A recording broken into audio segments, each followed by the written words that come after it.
The docking clamps released with a soft hiss as the human shuttle settled into Bay 7 of the Velarian orbital station. Through the reinforced viewport, Dr. Chen watched the reception committee gather on the platform below. They moved like water flowing uphill, their 6 limbs carrying them in graceful arcs across the low-gravity environment. She took a slow breath and felt the familiar weight of the compression suit beneath her diplomatic uniform. Station gravity is 0.6 standard, her ship's computer announced. Recommend full restraint protocols. Maya touched the hidden control at her wrist, feeling the suit's internal weights activate. 40 kilograms of carefully distributed resistance settled across her frame. It would help. It had to help. The airlock opened and she stepped onto Velarian soil for the first time. Even with the weighted suit, she felt dangerously light. Each movement required constant attention, constant control. She had practiced for months, but practice in a simulator was different from the real thing. Ambassador Thelrix waited at the base of the ramp. His chitinous body gleamed under the station's soft lighting, and his compound eyes tracked her descent with what she hoped was curiosity rather than suspicion. Behind him stood a broader figure in dark armor, Security Chief Jorand, if her briefing materials were correct. Dr. Chen, Thelrix said, his translator rendering his clicking speech into smooth English. Welcome to Sanctuary Station. We are honored to host humanity's first diplomatic envoy. Maya bowed carefully, measuring the motion. Too deep and she might push off the deck. Too shallow and she might insult them. The honor is mine, Ambassador. Earth sends its gratitude for this opportunity. Jorand shifted his weight, his armored plates scraping together. She is smaller than the projections suggested, he said, not bothering to lower his voice. Are all humans so delicate? Maya had expected this. The video transmissions Earth had sent showed humans in Earth standard gravity, but the Velarians had no real context for what that meant. To them, she probably looked like a child's doll, small-boned, fragile, suitable for decoration rather than substance.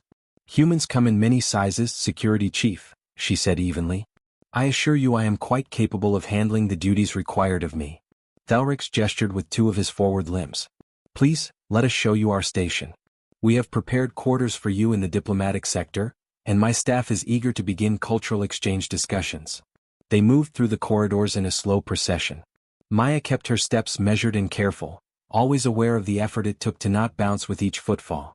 The Velarians floated more than walked, their bodies adapted to the gentle pull of their moon's weak gravity. Everything around her seemed constructed of gossamer and prayer, thin walls, delicate railings, floors that looked like they might crack under a firm sneeze. Our station was built over 3 generations, Thelrix explained as they passed through a garden area filled with floating plants. We pride ourselves on efficiency and elegance. Nothing wasted, nothing excessive. It's beautiful, Maya said honestly. The architecture really was remarkable, all flowing curves and organic shapes. It just looked like it might shatter if someone spoke too loudly. Jorand walked ahead of them, his heavy security armor somehow not damaging the delicate flooring. Maya noticed he wore magnetic locks on his feet, anchoring him with each step. She had considered asking for similar equipment but decided against it. The diplomatic briefing had been clear: appear as non-threatening as possible. Humanity needed this alliance. Your species is new to the galactic community, Jorand said, glancing back at her. The Council has concerns. Your transmissions show a violent history. Wars, conflicts, destruction. Maya chose her words carefully. We have had our struggles, yes, but we have also learned from them. We come seeking peace and mutual understanding. Peace, Jorand repeated. The translator caught something in his tone, skepticism, perhaps contempt. You will forgive me if I find it difficult to believe that a species which barely mastered space travel has much to offer the established civilizations. Jorand, Thelrix said sharply. Dr. Chen is our guest. Of course, Ambassador. Jorand turned forward again, but Maya could see the dismissal in the set of his armored shoulders. They entered a large observation deck where other Velarians had gathered. Maya counted at least 20 of them, all watching her with those multifaceted eyes. She felt like a specimen under examination. These are our station's leading scientists and cultural specialists, Thelrix said. They have been eagerly awaiting your arrival.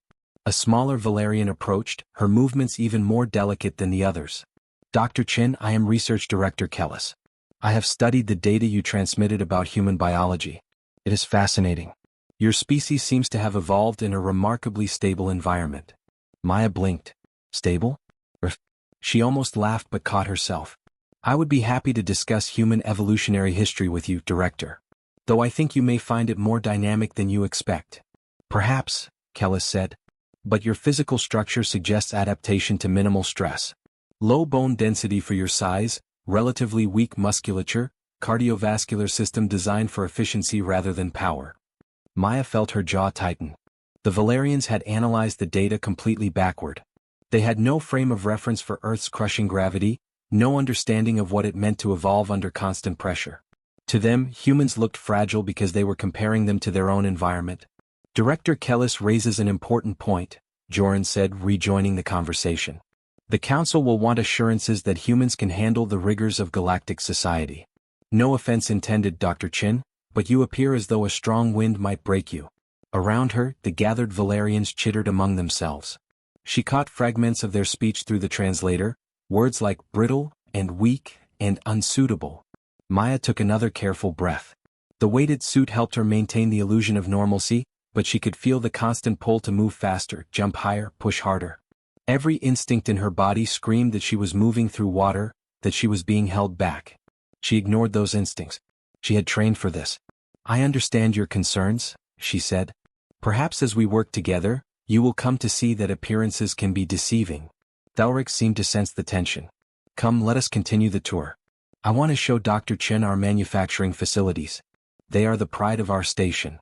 They moved deeper into the station's core, passing through corridors that grew progressively more industrial. The delicate beauty of the diplomatic quarters gave way to functional spaces filled with equipment and machinery. Even here, everything looked impossibly fragile to Maya's eyes. We manufacture precision components for ships throughout the sector, Velarians explained. Our low-gravity environment allows for molecular-level precision impossible on heavier worlds. Maya nodded, genuinely interested despite the underlying tension. I would love to learn more about your techniques. Earth's manufacturing sector could benefit greatly from such knowledge. Joran snorted. Assuming your people could adapt the technology. It requires a delicate touch. Maya said nothing. She had learned long ago that some battles were not worth fighting, especially when the real goal was larger than personal pride. Earth needed allies. The galaxy was vast and filled with species who had been navigating it for millennia while humanity still struggled with basic fusion drives. Tolerating condescension was a small price to pay for the knowledge and partnerships that could lift humanity to the next level. But as they walked through the manufacturing sector, with Joran's dismissive comments and Kellis's assumptions about human weakness echoing in her ears, Maya felt the weight of every carefully controlled step. She wondered how long she could maintain this charade and what would happen when, not if, but when, the truth finally came out. The manufacturing floor stretched out before them like a cathedral of industry. Massive fabrication machines hung suspended from the ceiling on magnetic rails, moving in slow, precise patterns as they assembled component parts. Maya watched workers glide between the stations, their movements synchronized and graceful in the low gravity.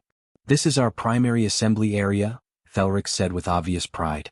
We can produce 3,000 precision drive components per rotation. The entire operation runs with minimal supervision. Maya noticed the safety systems immediately. Or rather, she noticed the lack of them. No emergency stops. No warning barriers. No backup supports. The Velarians had designed everything for their gentle environment where nothing moved fast enough to be truly dangerous.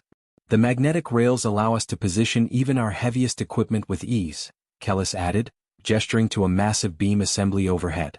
That unit weighs 40 tons, but in our gravity, a single technician can guide it precisely. Joran led them onto a catwalk that crossed the center of the floor. Below, a dozen Velarian workers moved between stations, checking readings and making adjustments. Above, the heavy machinery continued its slow ballet. Maya's instincts screamed warnings. The catwalk swayed slightly under their combined weight, something that should not happen with proper engineering. The support struts looked too thin. Everything looked too thin. Security Chief, she said carefully, has this structure been inspected recently? Joran's compound eyes fixed on her. You question our engineering, Dr. Chen? I am simply curious about safety protocols, she replied, keeping her voice neutral. We have been building in low gravity for centuries, he said dismissively. Perhaps humans require excessive safety measures, but we do not. Velarians moved to the railing, pointing down at a particular workstation. Dr. Chen, if you look there, you can see our molecular assembly process in action. The precision is remarkable. Maya stepped forward, but stopped as she felt the catwalk shift beneath her feet. It was subtle, barely noticeable, but wrong. She had spent months studying structural engineering in low-gravity environments. She knew what stable felt like. "Ambassador, I think we should." The sound came first. A sharp crack like ice breaking on a frozen lake. Maya's head snapped up, her enhanced reflexes identifying the source before her conscious mind could process it. One of the magnetic rail anchors had failed. The massive beam assembly above them was coming loose. Time seemed to slow. She watched the anchor point separate from the ceiling in a spray of metal fragments. The 40-ton beam began to tilt, its magnetic suspension fighting a losing battle against momentum. Below, the Velarian workers continued their tasks, unaware of the death falling toward them. Maya's training took over. She calculated angles, velocity, impact points. The beam would hit the floor in approximately 4 seconds. The workers would not have time to react. Their fragile bodies would be crushed instantly. 4 seconds. Her hand went to her wrist control. The weighted suit's safeties disengaged with a mental command she had never thought she would use. 40 kilograms of artificial resistance vanished. 3 seconds. She pushed off the catwalk. Her first unrestrained step in 0.6 gravity was like being suddenly unchained. The deck plating beneath her foot cracked from the force, the sound like a gunshot in the suddenly silent facility. She felt the catwalk shudder and begin to collapse behind her, but she was already moving. 2 seconds. The world became a blur. She had practiced movement in low gravity but always restrained, always controlled. Now, with her full strength unleashed, she covered the 50 meters to the manufacturing floor in 3 bounding strides. Each footfall created visible shockwaves through the deck, metal buckling under forces it was never designed to withstand. 1 second. The beam was falling. The workers were directly beneath it. Maya launched herself into the air, her trajectory carrying her up and forward. She crashed into the beam mid-fall, her hands finding purchase on the smooth metal surface. 0. The impact drove the air from her lungs. 40 tons of industrial equipment tried to continue its fall, but Maya's muscles, shaped by Earth's relentless 1.0 gravity, had other ideas. She twisted in the air, redirecting the beam's momentum. Her feet hit the floor and immediately cratered through the deck plating, punching down into the sublevel below. The beam settled across her shoulders. She widened her stance, feeling the metal of the floor screech and buckle beneath her. Her legs, which had carried her across Earth's unforgiving gravity her entire life, locked into position. The beam stopped falling. Silence filled the manufacturing floor. Maya stood frozen, her muscles burning with the effort of holding several tons of equipment steady. Around her, the Velarian workers stared in absolute shock. Some had fallen to the deck when the shockwaves from her steps had knocked them off balance. Others simply stood motionless, their compound eyes wide with disbelief. "Move," Maya said through gritted teeth. Her voice came out strained but clear. "Get away from here. Now." The workers did not respond. They seemed incapable of processing what they were seeing. "I said move," Maya shouted, and the force of her voice seemed to break the spell. The Velarians scattered, gliding away from the area in panic. Maya watched them go, counting silently. When the last worker had cleared the danger zone, she began to carefully walk forward, carrying the beam with her. Each step created new craters in the deck. Metal groaned and shrieked. Warning alarms began to sound throughout the facility. She reached a support column that looked marginally stronger than the surrounding floor. With careful precision, she began to lower the beam, letting it settle against the column. Her muscles screamed in protest, not from the weight she had lifted heavier in Earth's training facilities, but from the awkward angle and the constant micro-adjustments needed to control the descent. The beam touched down with a grinding sound. Maya stepped back, finally releasing her grip. Her hands left deep impressions in the metal where her fingers had crushed the surface. She looked down at her feet. They had punched through the deck plating and into the sublevel below, creating craters nearly 30 centimeters deep. Around each impact point, the metal had buckled and warped in radiating patterns. Maya turned slowly. The catwalk she had pushed off from had collapsed entirely. The path she had taken across the floor was marked by destruction. Cracked plating, buckled support beams, and 3 distinct impact craters where her feet had propelled her forward. On the upper observation platform, Thelrix, Jorand, and Kellis stood frozen. Their compound eyes reflected the emergency lighting in 1,000 fractured images. Behind them, more Velarians had gathered, drawn by the alarms and the sound of destruction. Nobody spoke. Nobody moved. They simply stared at the small human woman standing in the wreckage of their manufacturing floor, surrounded by the evidence of impossible strength. Maya looked down at her hands. They were trembling slightly, adrenaline still flooding her system. She had broken her cover. She had revealed what humans truly were. There was no going back now. She took a careful breath and forced her voice to remain steady. Is everyone all right? Are the workers injured? Still no one answered. The silence stretched out, broken only by the wailing alarms and the groan of stressed metal. Maya had come to Sanctuary Station to build bridges between species. Instead, in 3 seconds of unrestrained movement, she had shattered every assumption the Velarians held about humanity. She wondered if the alliance was over before it had even begun. The emergency alarms finally stopped wailing, leaving behind a silence that felt heavier than the beam Maya had just caught. She stood in the center of the ruined manufacturing floor, very aware that every Velarian eye in the facility was locked on her. None of them had moved since she had set down the equipment. They simply stared, their compound eyes reflecting confusion and something that might have been fear. Velrix was the first to break the silence. He descended from the observation platform using a lift system, moving with the same careful grace Maya had tried so hard to imitate. When he reached the floor, he approached her slowly as if she might suddenly explode. "Dr. Chen," he said, his translator struggling to render the clicking sounds coming from his mandibles. "I believe you owe us an explanation." Maya nodded slowly. She had known this moment would come eventually, though she had hoped it would be under more controlled circumstances. "Yes, Ambassador. I do." Joran pushed past Velrix, his armor clanking as he moved. Up close, Maya could see that his plating was trembling slightly. "What are you?" he demanded. "Our sensors recorded your movement. You crossed 50 meters in 3 seconds. You caught a 40-ton beam. This is impossible. Our physics models say this is impossible." "Your physics models are correct," Maya said quietly. "For your environment." Kellis had joined them now, carrying a portable scanner. She held it toward Maya, and the device immediately began beeping in alarm. "Her bone density," Kellis whispered. "The readings must be wrong. Nothing organic could have bones this dense. And her muscle fiber composition. This scanner says her muscular structure is 4 times denser than ours." "The scanner is not wrong," Maya said.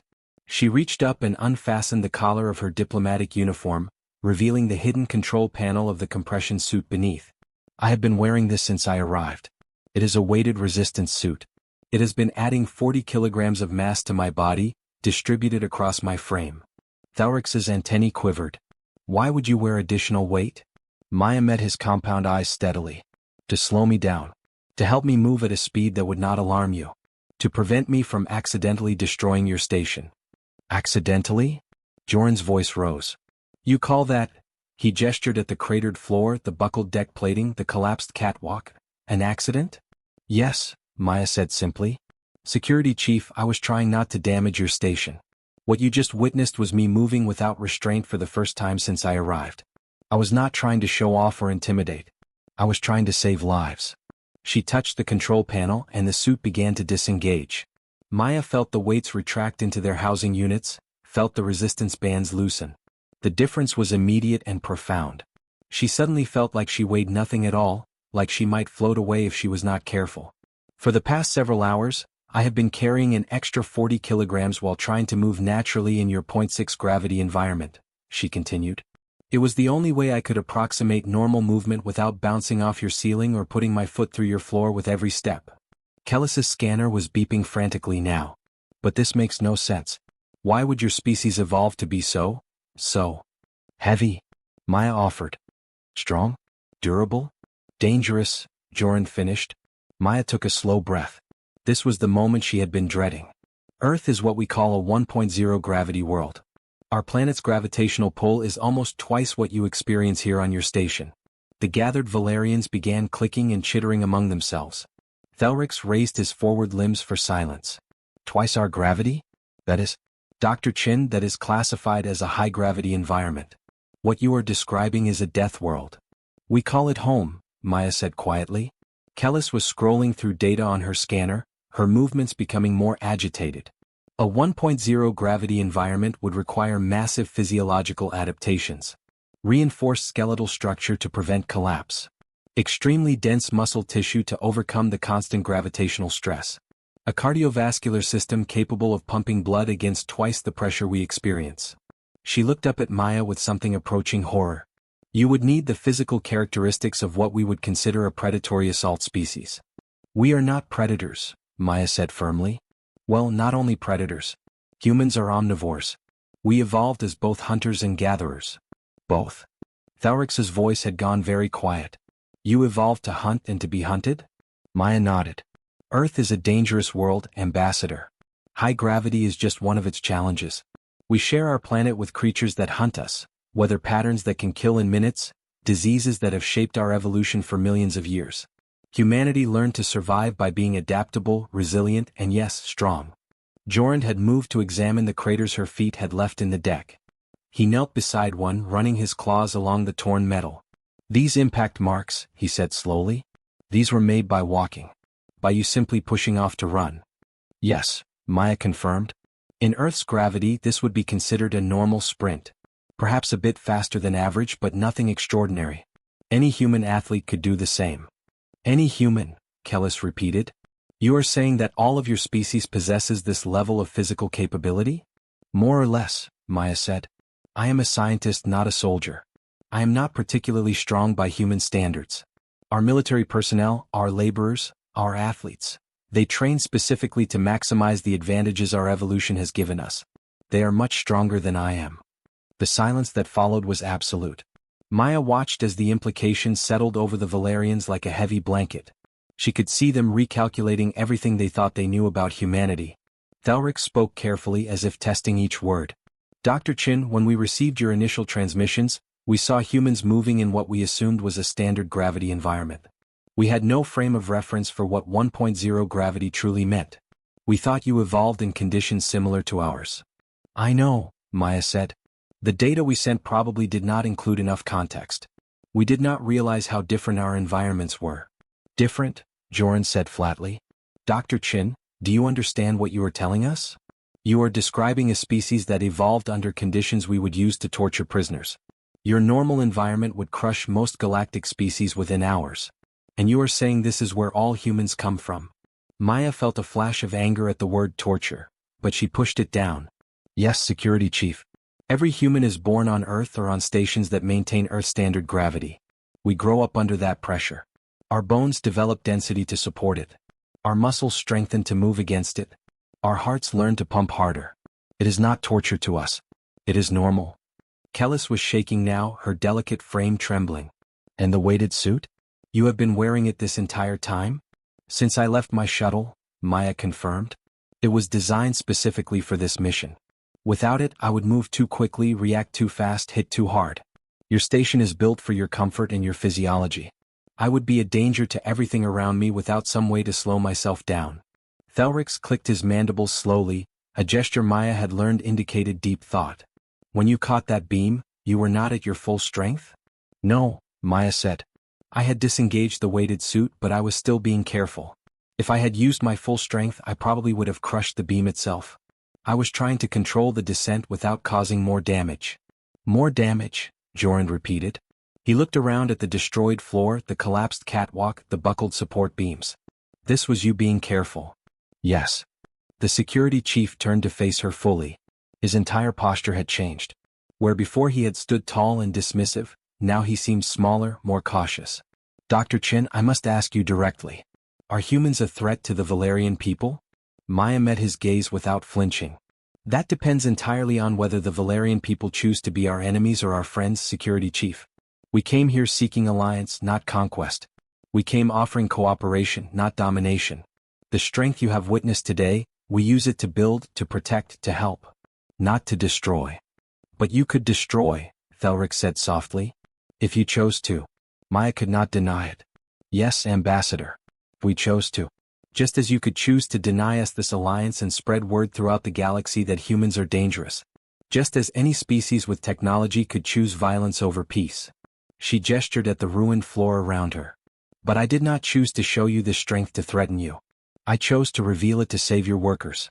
That choice should tell you something about humanity's intentions. Thalrix was quiet for a long moment. Finally, he said, I need to consult with the council. This changes everything we thought we knew about your species. I understand, Maya said. But Ambassador, before you go, please remember one thing. I have been on your station for hours now, surrounded by structures and people that I could harm with a careless movement. I have been careful, patient, gentle. Not because I had to be, but because I chose to be. That choice, that restraint, that is also part of what makes us human. Thelrix nodded slowly and turned to leave. Jorand followed, but Kellis remained behind, her scanner still beeping softly. Dr. Chen, the scientist said quietly, thank you for saving our workers today. Whatever the council decides, please know that some of us understand what your restraint cost you. Maya smiled sadly. The hardest part was not the weight, Director. The hardest part was pretending to be something I am not. 6 hours had passed since the incident in the manufacturing sector. Maya sat alone in her assigned quarters, staring out the viewport at the stars beyond. She had expected security forces to arrive and escort her off the station. Instead, a message from Ambassador Thelrix had come requesting her presence in Cargo Bay 3. When she arrived, she found the bay had been transformed. The usual storage containers had been moved to the perimeter, creating a large open space in the center. Heavy reinforcement beams had been welded to the floor and walls. Structural supports crisscrossed the ceiling. The Velarians had clearly been busy. Thelrix stood near the entrance alongside Kellis and Jorand. Behind them, at least 30 other Velarians waited in an observation area that had been hastily constructed with additional safety barriers. Dr. Chen, Thelrix said as she approached. Thank you for coming. The council has deliberated on your revelation. Before we make our final decision regarding the alliance, they have requested a demonstration. Maya felt her stomach tighten. A demonstration of what, Ambassador? Your capabilities, Kellis said, stepping forward with her ever-present scanner. Without the weighted suit. Without restraint. The council needs to understand exactly what humanity represents. Maya looked around at the reinforced bay. You want me to show you what I can really do? Yes, Thelrix said simply. We need the truth, Dr. Chen. All of it. She nodded slowly. This was probably for the best. No more secrets, no more careful pretending. All right. But I want to be clear about something first. What you are about to see is me, a scientist who spends most of her time in laboratories. I'm not trained for combat. I'm not an athlete. I am an average human in average physical condition. Jorand's antennae twitched skeptically, but he said nothing. Maya walked to the center of the cargo bay. The floor here had been covered with thick metal plating, probably stripped from decommissioned ship hulls. She touched her uniform collar and felt the weighted suit disengage completely for the second time since her arrival. The difference was immediate and glorious. She felt like she could fly. What would you like me to demonstrate first? She asked. Kellis consulted a datapad. Running speed. There is a clear path of 100 meters marked on the floor. Please traverse it at what you would consider a normal running pace. Maya stretched briefly, feeling her muscles respond with eager enthusiasm to the low gravity. She positioned herself at the starting line and took a breath. Ready when you are. Begin, Kellis said. Maya ran. Not a sprint, just a comfortable jog by Earth standards. The cargo bay blurred around her. She felt her feet barely touching the ground, each stride covering an impossible distance in the 0.6 gravity. She reached the end of the marked course and stopped, turning back to face the observers. The Velarians were clicking frantically among themselves. Kellis was staring at her scanner as if it had betrayed her. How long? Maya called out. 2.3 seconds, Kellis said, her voice faint. You covered 100 meters in 2.3 seconds. That was jogging, Maya said.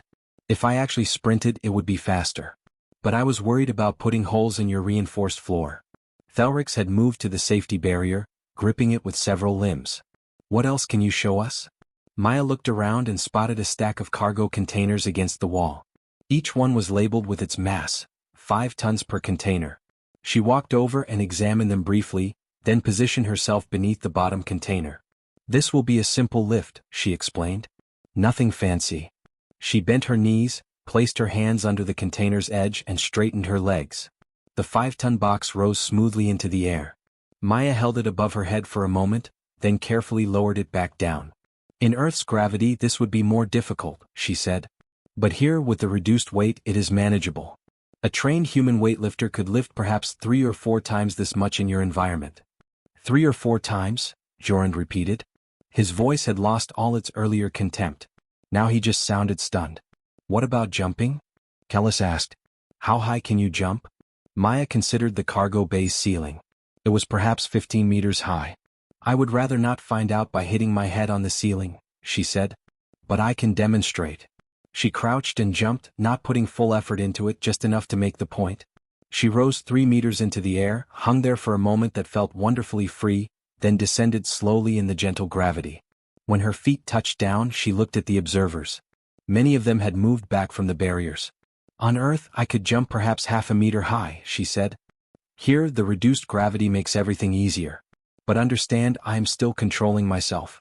I'm still being careful. If I jumped with full force, I would definitely hit the ceiling. Thelrix descended from the observation area, moving slowly as if approaching something dangerous. Dr. Chen, you said you are average by human standards. What would someone trained for physical performance be capable of? Maya thought about the soldiers she had seen training on Earth, the athletes competing in the zero-gravity Olympics, the construction workers who built orbital platforms in even lower gravity than this. Ambassador, are soldiers trained to run for hours without stopping, to carry their own body weight and equipment, to operate in hostile environments that would kill most species? Our athletes push the limits of human performance in every discipline: speed, strength, endurance, precision. Our laborers work in conditions that require constant physical effort. She walked to the wall and placed her hand against it. The metal was cool under her palm.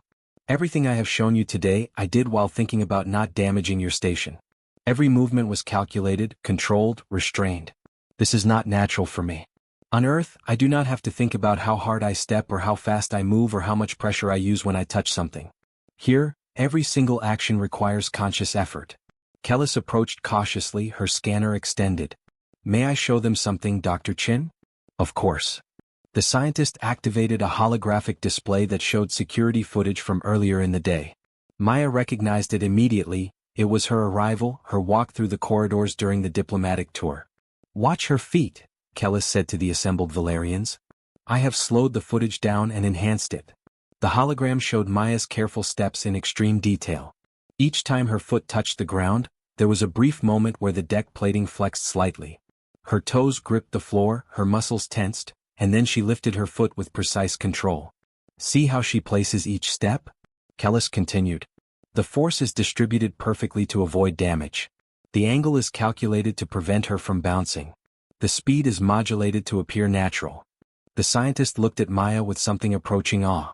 Every step she took was a choice. Every movement was actively controlled. Joran was staring at the footage with his compound eyes wide. And the weighted suit was adding 40 kilograms? Yes, Maya confirmed. Distributed across my body to help me move more naturally in your environment. The security chief turned to her. Dr. Chen, I must ask. When you were walking beside me during the tour, if you had chosen to move at your natural speed, what would have happened? Maya considered lying to soften the truth, but decided against it. I would have covered the distance between us faster than you could perceive, security chief. In your gravity without weights, my normal walking pace would seem like a blur to you. The cargo bay fell silent again. Maya could see the Velarians processing this information, their minds working to comprehend the reality of what humanity represented. Finally, Thelrix spoke. Dr. Chen, I must ask you something and I need you to answer honestly. Why did humanity not simply take what it wanted from the galaxy? Your species could conquer most worlds without resistance. Why seek alliance at all? Maya met his gaze steadily. Because strength without wisdom is just violence, Ambassador. Because we learned through our own bloody history that cooperation achieves more than conquest. Because we want to be part of something larger than ourselves, not rulers over others. She gestured at the reinforced cargo bay around them. Yes, we are strong. Yes, we are durable. Yes, we evolved in conditions you would consider lethal. But we also evolved to value community, to prize intelligence, to seek understanding. We built civilization not because we were strong, but because we chose to use that strength to protect rather than destroy. She walked slowly back to the center of the bay. Every moment I have spent on this station, I have chosen restraint. That choice defines humanity more than our strength ever could. Thelrix was quiet for a long time. Then he clicked his mandibles and what Maya had learned was a gesture of respect. The council will make their decision soon, Dr. Chen.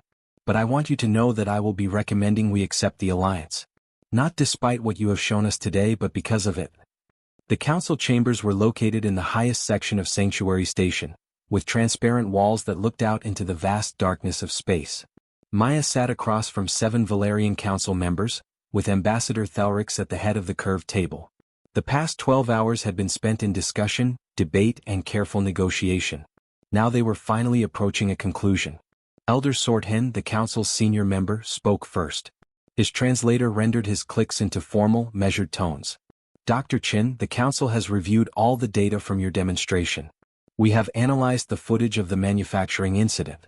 We have consulted with our scientists, our military advisors, and our cultural experts. We are prepared to make our proposal. Maya nodded, keeping her posture relaxed and open despite the tension she felt. She had put her weighted suit back on for this meeting, returning to the careful, controlled movements the Velarians had first witnessed. It seemed appropriate somehow, a reminder that she chose to meet them on their terms. We wish to propose a defensive alliance, Sorthen continued. The galaxy is not always a peaceful place. There are species that value strength above all else, that see weaker civilizations as opportunities for exploitation. With humanity as our ally, the Velarian people would gain protection against such threats. Jorand, who had been granted a seat at the table after his security report, added, "Our military simulations suggest that even a small number of human soldiers could defend our worlds against any conventional attack. Your physical capabilities would make you the most effective protectors in known space." Maya had expected this. It was logical from their perspective. Find the strongest species available and secure their protection. But it was not what she had come here to achieve. Elder Sorthen, Security Chief Jorand, "I appreciate your proposal," she said carefully. "But I must respectfully decline those terms." The Velarians began clicking among themselves, their agitation clear. Thelrix raised his forward limbs for quiet. "Dr. Chen, perhaps you misunderstood. We are offering alliance, not subservience. We would compensate humanity generously for protection." "I understood perfectly, Ambassador," Maya said. "And that is precisely the problem. You are proposing that humanity serve as your military force in exchange for payment. That is not an alliance between equals. That is a protection contract." Kellis, who sat as the council's scientific advisor, tilted her head. "But Dr. Chen, we have nothing to offer that matches your physical capabilities. The relationship would naturally be asymmetric." Maya leaned forward slightly. "Director Kellis, do you remember what you told me when we first met? You said your low-gravity environment allows for molecular-level precision impossible on heavier worlds. You manufacture components that we cannot create on Earth. That is valuable." She turned to address the full council. "Elder Sorthen, your species has been navigating space for centuries while humanity is barely beginning our journey beyond our own solar system. Your knowledge of galactic politics, trade routes, and diplomatic protocols is invaluable. Your engineering techniques, your cultural achievements, your scientific discoveries, these are treasures that humanity desperately needs. But our physical strength," Jorand began, "is just one attribute among many," Maya interrupted gently. "Security Chief, may I tell you why I became a scientist instead of a soldier?" Jorand's antennae quivered with curiosity. "Please." Maya settled back in her chair, choosing her words carefully. "When I was young, I was recruited for military training. The instructors saw my test scores and wanted me for their special operations program. I would have been good at it. I am fast, strong, resilient. I could have spent my life as a weapon." She paused, looking out at the stars beyond the transparent walls. "But I chose differently. I chose to study xenobiology because I wanted to understand other species, not fight them. I chose to become a diplomat because I believed that communication could achieve what violence never could. I chose science over strength." "That choice must have been difficult," Thelrix said quietly. "Not really," Maya replied. "Because I grew up in a culture that values knowledge as much as power. On Earth, our greatest heroes are not always our strongest warriors. We celebrate scientists who cure diseases, teachers who shape young minds, artists who inspire souls, engineers who build bridges between communities. We honor the choice to heal rather than harm." She stood slowly, moving to the transparent wall. In the reflection, she could see the Velarians watching her. "Every human makes similar choices every day," she continued. "We could use our strength to take what we want from those weaker than us. But we choose not to. We could dominate other species, could claim resources by force, could build an empire on intimidation. But we choose differently." Maya turned back to face the council. "That is what I want you to understand. Human gentleness is not a weakness or a limitation. It is a conscious choice. It is a cultural value that we have fought for, died for, and built our entire civilization upon. We are strong, yes. But our true strength lies in choosing when and how to use that power." Elder Sorthen was quiet for a long moment. "What are you proposing instead, Dr. Chen?" A true alliance, Maya said. An equal partnership where both species contribute what they do best. You teach us your manufacturing techniques and we share our engineering knowledge. You guide us through galactic politics, and we offer our perspective on problem solving. Yes, if your people face a threat, humanity would stand with you. But not as hired protectors, as friends who defend each other. And if we face a threat? Kellis asked. Would the Velarians be expected to fight alongside you despite our physical limitations? Maya smiled. Director, I would never ask you to fight the way humans fight. But your minds, your technology, your knowledge, those are weapons more powerful than any muscle. In a true alliance, each partner contributes what they can, not what someone else demands. Joran spoke up, his tone thoughtful. Dr. Chen, I must confess something. When you first arrived, I believed humans were weak and unsuitable for galactic society. I was wrong, but not in the way I expected. You are not weak, you are extraordinarily strong. But you are also right that true strength lies in restraint. He stood and moved closer to Maya. I watched the security footage again last night. Not the demonstration in the cargo bay, but the simple recordings of you walking through our corridors. Every step you took was careful. Every movement was controlled. You could have destroyed our station at any moment, but you chose to protect it instead. The security chief turned to face the council. Elder Swordhen, I recommend we accept Dr. Chen's proposal for equal alliance. A species that chooses gentleness despite possessing such power is exactly the kind of ally we should seek. The council members clicked among themselves, their discussion rapid and intense. Finally, Elder Swordhen spoke. Dr. Chen, the council accepts your terms.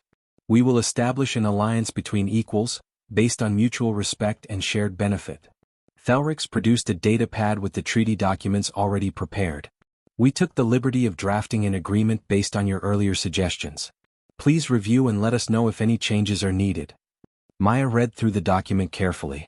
It outlined exchange programs for scientists and engineers, established joint research initiatives, created cultural exchange opportunities, and yes, included mutual defense agreements, but framed as partners protecting each other, not as a protection service.